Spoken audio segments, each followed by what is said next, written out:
Well, welcome everyone to another God experience. This week we're in the city or non-city of Emanation, with the shadow being fantasy and the gift being anticipation. So there's not a whole lot you can say about emanation. As Richard says, truly, whatever you try to say is going to be wrong. And if you don't say anything, it's still going to be wrong.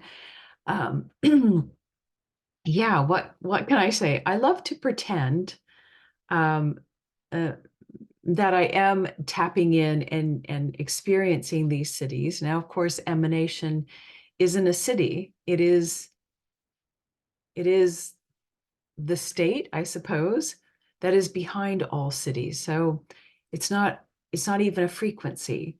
It's that which is behind everything.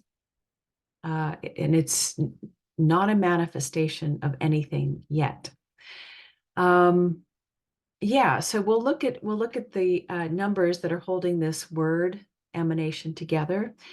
But the only thing that I could say when I try which is there's no I to experience it. It's so difficult to talk about this, is you can kind of play with emanation, getting to the state of emanation by so how I experience this, okay, I'm already tapping into it, is it's about letting go and bringing your attention behind awareness. So your natural placement of attention is usually up here in the front of your head. And how I experience this is I let go of where I experience emanation. I don't even know how to talk about this because um, is that if my attention feels like it's completely behind awareness. And when I go there, because I let go of the eyeballs, I let go of, or I'm moving backwards within my head. This is what it experientially feels like until the experience drops away and there's no longer an experiencer. Um, go behind the eyes, moving backwards behind consciousness, moving backwards behind awareness. And that's where it is. And you kind of feel like your attention is back here and your, I don't even know if I can do this right here. um, but when I am in that position, state, the image and the feeling that I get, and I can't do it while I'm on camera. Oh, but my body is moving. This is the Ouroboros energy. It feels like the image that I got and what it feels like is it is like lava from a volcano, like the lava that's rusting and spinning, hot thermodynamic energy that is so powerful. It has yet to erupt, but it has all the potential eruption, all the energy and non-energy of the universe all at the same time. And I'm resting in it right now. I can feel like this is why my body is moving. It's so powerful, and yet there's nothing there. But all potential rests there. It is indeed just like a black hole where it's all powerful and nothing at the same time. So I don't know, play with that if you can. It's about moving your awareness, your attention from being right up front in the head to being really in the center of your head, but it feels like you're behind the body, and looking and resting behind awareness. That's all I can say about emanation. So why don't we just look at the numbers that are behind it? Okay.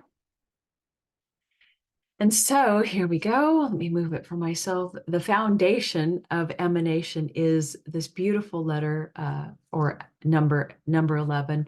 And number 11 is called death to life. But this Hebrew letter, she is the Hebrew letter that holds the structure and maintains the structure of all universes. Therefore, it's called death to life because, of course, everything is looking for evolution, and she is looking for evolution, and she's maintaining this morphogenic field that Richard talks about, and she's looking to evolve, and they call it death to life because when there's a block to evolution, she delivers the shocks to create, to make you see something different from a different perspective, death to new life. So she's always trying to start something new. So she'll deliver shock. So that's the foundation. And the foundation of that is living as best as you can from the position that I was speaking about, your attention resting away from the front aspect of your frontal lobe, but back somewhere, just resting prior to awareness. And it feels like it's behind your head, but now you're resting in the potential zone, and you have an open and receiving mind that can receive the new acidic frequencies and ideas from the space of nothingness, from the void, from the all-powerful potential, that lava field of newness. So having a completely open mind from a position of being in that black hole zone. Anyway, I don't know if that makes any sense. The ability of this is the number 20, and 20 is called fire in the head, definitely. And when it's in its shadow state, it means you've been stuck. You're in war with yourself. You're in war with life. You have no movement. You're rigid. And of course, the 11 wants to come along, or emanation wants to come along and break that up. So it delivers a shock so that you can break free of that old pattern, stuck pattern, and enter into the flow and create something new into the world. And the success of this is being able to ground a new gift or acidic frequency into the world via the spine. The 6 is the spine. And this is exactly why in the God calls or all of these videos, I talk about utilizing the spine to house and hold these acidic frequencies or these concepts. All right. So that's a really short one with not a lot to talk about, emanation. And if you decide to practice emanation, I don't know how you do that. You can't talk about it. It's a no place. It's a no state. I'd love to see how that shows up for you on our call this Saturday, 10 a.m. Central Time. Okay, until next time. Bye. The next time we get to sacrifice ourselves. Sacrifice. Bye.